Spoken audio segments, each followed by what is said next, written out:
C'est sans doute l'exposition la plus riche, la plus complète jamais organisée sur les fantômes. Et elle vient de commencer à l'hôtel départemental du Var à Draguignan. On y découvre plus de 300 pièces, pour certaines exceptionnelles. D'abord par leur préciosité, mais aussi parfois par leur poésie et par leur étrangeté. Ce que nous montrent ces objets, c'est que de tout temps, les fantômes ont existé pour les vivants et qu'ils ont eu leur place dans absolument toutes les sociétés, qu'elles soient antiques ou contemporaines, occidentales, asiatiques, américaines ou encore africaines. Vous pourrez par exemple découvrir des pièces archéologiques comme ces stèles funéraires grecques antiques et notamment celle de cette jeune femme morte en couche avec ses jumeaux,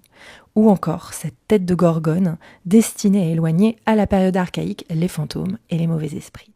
On peut aussi voir des documents qui ne sortent jamais des réserves de la Bibliothèque nationale, comme le manuscrit original du Horla de Maupassant, ou encore cet inquiétant autoportrait que la mort elle-même aurait fait exécuter à Victor Hugo en séance de spiritisme quand il était en exil sur l'île anglo-normande de Jersey. En réalité, le moindre objet présenté captive, parce qu'il nous place dans une position ambivalente, dans cette pénombre, dans cette fraîcheur aussi, parce qu'il fait pas très chaud dans les salles et forcément ça nous évoque une présence spectrale, eh bien on se retrouve à perdre un peu nos repères, on sait plus très bien si l'on croit ou non aux fantômes, s'ils nous font peur ou s'ils nous apaisent d'une certaine manière, et on se demande si l'humanité et ses croyances dans le monde de l'invisible ne seront pas à jamais indissociables, et si ce monde des esprits n'est pas tout simplement nécessaire à l'homme vivant, à l'homme qui s'interroge, qui espère et qui tient à tout prix à remplir le vide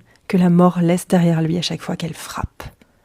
C'est aussi, et enfin, une exposition résolument scientifique, ou en tout cas qui revient sur les tentatives de capter et d'expliquer scientifiquement ce que pourraient être ces fantômes, si tant est qu'ils existent. On peut donc se retrouver nez à nez avec des enregistreurs de pression, de température ou d'hygrométrie, autant d'appareils à la pointe à la fin du 19e siècle qui vont être exploités par des scientifiques de renom comme Thomas Edison, l'inventeur de l'ampoule électrique, qui œuvra lui aussi à mettre au point un appareil pour enregistrer la voix des morts, le nécrophone.